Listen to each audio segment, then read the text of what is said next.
मैं कहना चाहूंगा तरुण बाबू से कि आप भी दो शब्द इन बच्चों के बीच में रखें।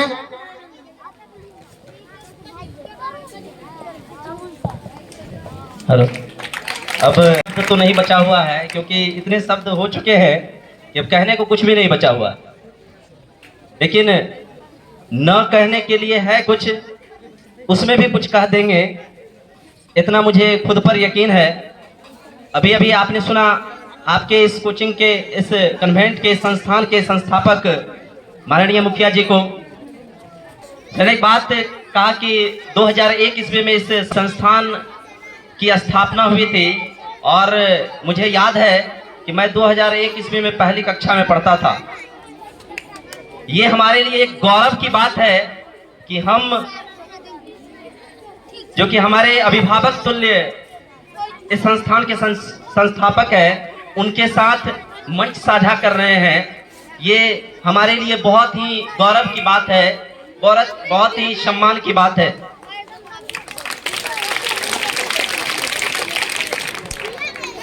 सर ने हमारे बारे में जो कहा, ये सर की ओर से हमारे हौसला की अफजाई के लिए था।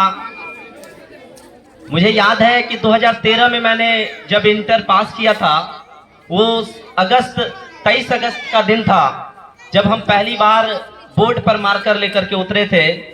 और उस दिन से जो हमारी कारवां शुरू हुई, वहां से अनवरत अभी तक और न जाने कितने दिन तक ये चलती रहेगी। शिक्षक के रूप में कार्य, छात्रों को और इस समाज को, इस राष्ट्र को एक बेहतर बनाने के लिए एक कोशिश बदलाव की जो हमारे अंदर है। बहुत सारे बच्चे हमारे बारे में बहुत कुछ जानते होंगे, बहुत सारे बच्चे नहीं भी जानते होंगे। जो हमसे जुड़े हुए हैं उनको शायद बहुत चीज मालूम होगी, बहुतों को नहीं भी मालूम होगी। बच्चों, मैं आपको बताना चाहता हूं कि जब हम इस मरोना प्रखंड की धरती पर कदम रखे थे, वो समय था 21 मार्च का। 21 मार्च को जब हम आदर्श मध्य विद्यालय गनौरा परसोनी में योगदान दिए थे, उससे पहले 19 मार्च को हम पटना में क्लास लेकर के आए थे। उस रात को चले थे और 21 मार्च को यहाँ योगदान दिए थे। जिस दिन हमने पटना में कलम छोड़ा, क्लास से निकले, उस दिन हम 1623 बच्चे का टेस्ट लेके निकले थे, 1623 स्टूडेंट। और जब हम विद्यालय में योगदान दिए, पहली बार विद्यालय के कक्षा में पहुंचे, 7 विद्यार्थी हमारे सामने था और पूरे विद्यालय में 27 बच्चे थे। आप हमारी मनोदशा, हमारे अंदर की भावना को समझ नहीं सकते हैं। वो समय, वो पल मेरी जिंदगी के लिए मानो ऐसा लग रहा था इससे बेहतर था हम न होते। मेरे लिए इतना बड़ा कठिन समय था वो, लेकिन एक जुनून, एक जिद्दीपन, बचपन से लेकर आज तक हमेशा दूसरों के लिए जीने के बारे में सोचना, इस राष्ट्र को अपना योगदान देना बेहतर करने के लिए। और हमने जब विद्यालय योगदान किया था, उस दिन से लेकर के आज तक आप हमारे विद्यालय अगर जाएंगे, बच्चे लोग या यहाँ के जितने भी शिक्षक गण हैं और हमारे मुखिया जी भी हैं, वो भी सादर आमंत्रित हैं। आप हमारे बच्चे हमारे विद्यालय चलिए, और हमारे विद्यालय में आज प्रत्येक दिन 350 से 400 बच्चे आते हैं। एक भी बच्चे विदाउट यूनिफॉर्म, टाई बेल्ट के नहीं नजर आएंगे आपको, एक भी बच्चे नहीं। Well discipline maintain. तो एक बदलाव की कोशिश, और लगातार वो कोशिश चलती जा रही है। ये सिर्फ हम नहीं, यहाँ के लोग, विद्यालय समिति, शिक्षक, सबों ने मिलकर के कोशिश किया असंभव कार्य को संभव करने का। इस संस्थान में हमारे आने से पहले, चूंकि हम प्रोफेशनल टीचर हुआ करते थे पटना में, 2013 से पढ़ाया करते थे, और जनरल कंपटीशन की दुनिया में 2018 से हम कूदे थे। उस समय से लेकर के एसएससी, बैंकिंग, रेलवे, दरोगा के बच्चे को हम पढ़ाते थे। लेकिन जो हमारा टीचिंग प्रोफेशन था, ये मतलब टीचिंग के लाइन में, शिक्षण कार्य में हमें इतना दिलचस्पी था कि यू कांट बिलीव कि हमने 3 बार बीपीएससी इंटरव्यू दिया है, 3 टाइम। लोग पीटी पास करने के बारे में सोचते हैं, हम 3 बार दे करके आज यहाँ पर हैं। और हमारा अब अंतिम डिसीजन था, अब हम बीपीएससी लाइफ में नहीं देंगे, जबकि हमारी उम्र अभी इतनी बची हुई है कि 10 बार दे सकते हैं बीपीएससी। क्यों?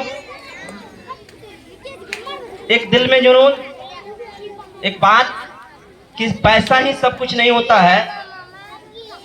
हम कितने इंसान को खुद के जैसे बना सकते हैं, हम कितना मौन रह करके, नेपथ्य में रह करके समाज को बदल सकते हैं, इस दिशा में हमने लगातार कार्य किया है। क्योंकि सीनियर बच्चे को हमको पढ़ाने का जुनून रहता था, आदत था, तो हम इस एरिया में पता करने लगे कहाँ पर अच्छे संस्थान हैं जहाँ पर बच्चे मास लेवल में हो। यहाँ से लेकर के निर्मली तक, यहाँ तक कि हम निर्मली में भी 1-2 इंस्टीट्यूट वाले से बात किए। बाद में पता चला कि खुरमा में एक इंस्टीट्यूट है जहाँ पर बच्चों की संख्या अच्छी है, अच्छी खासी है, और बहुत सारी चीज़ें यहाँ की पॉजिटिव हमें देखने को मिली, सुनने को मिली पहले। फिर अचानक से हम आए इस संस्थान में, सर बैठे हुए थे और हमने अपनी बात कही, और सर की महानता कि उन्होंने हमारी बात सुन करके अगले दिन आने का न्योता दिया कि आप आइए, वेलकम है। और उस दिन से लेकर के आज तक हम आपकी सेवा में तत्पर हैं, और जिस दिन तक हम इस संस्थान से जुड़े रहेंगे, जुड़ना तो जिंदगी के अंतिम सांस तक है, अंतिम सांस ही नहीं, अभी तो जिस दिन तक यह संस्थान रहेगी, हमारी जुड़ाव उस दिन तक रहेगी। लेकिन फिजिकली जिस दिन तक हम हैं, आपके लिए हैं, आप सबों के लिए हैं, और संस्थान की बेहतरी के लिए हमेशा प्रयास जारी रहेगा।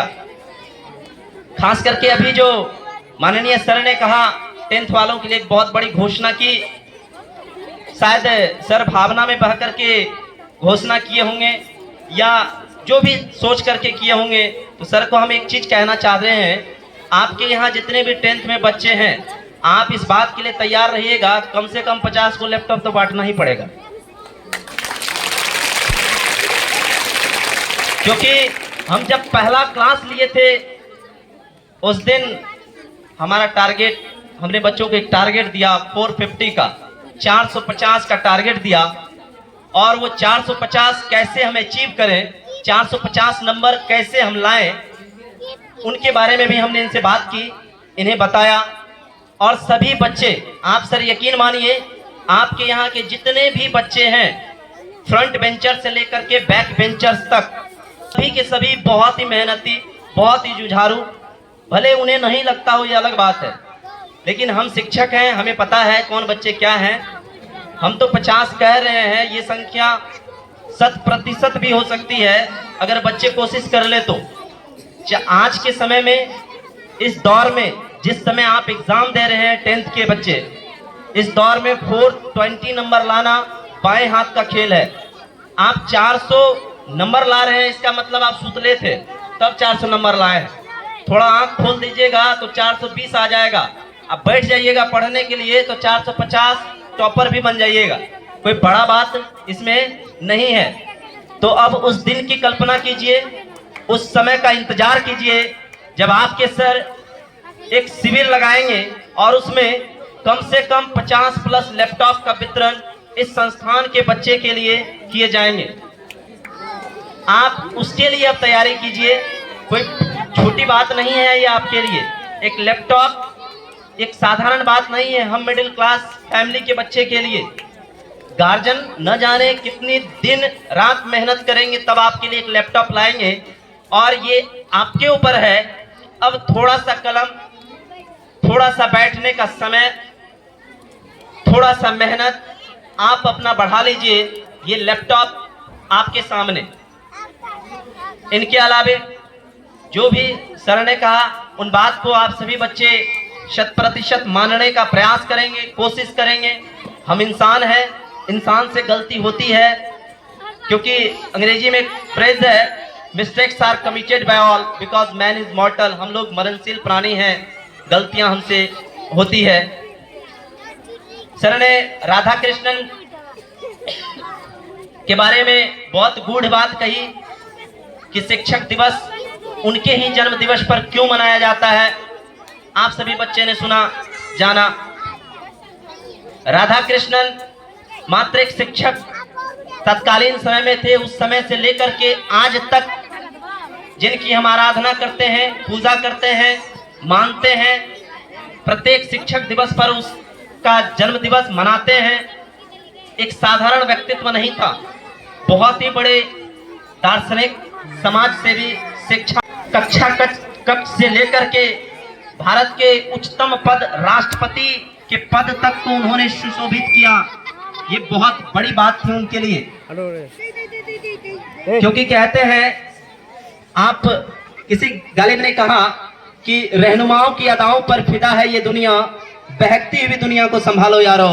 कौन कहता आसमां में सुराग नहीं होती, कौन कहता आसमां में सुराग नहीं होती। एक पत्थर तो तबीयत से उछालो यारो, एक पत्थर तो तबीयत से उछालो।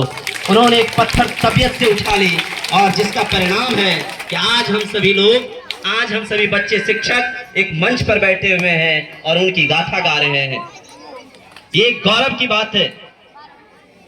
और जितने भी बच्चे हैं उनके लिए मैं कहना चाहूंगा, और मुखिया जी सर के तरफ से जो घोषणा की गई है उनके तरफ से भी मैं कहना चाहूंगा, बच्चे के हौसला अफजाई के लिए कि हो गई पीर पर्वत सी पिघलनी चाहिए, हो गई पीर पर्वत सी पिघलनी चाहिए, इस हिमालय से भी कोई गंगा निकलनी चाहिए। सिर्फ हंगामा खड़ा करना मेरा मकसद नहीं, मेरा मकसद है ये सूरत बदलनी चाहिए। मेरे सीने में ना सही, तेरे सीने में ही सही, हो कहीं भी आग मगर ये आग जलनी चाहिए, ये आग जलनी चाहिए। यही सोचकर शायद हमारे संस्थान के संस्थापक महोदय ने आपके लिए इतनी बड़ी घोषणा की।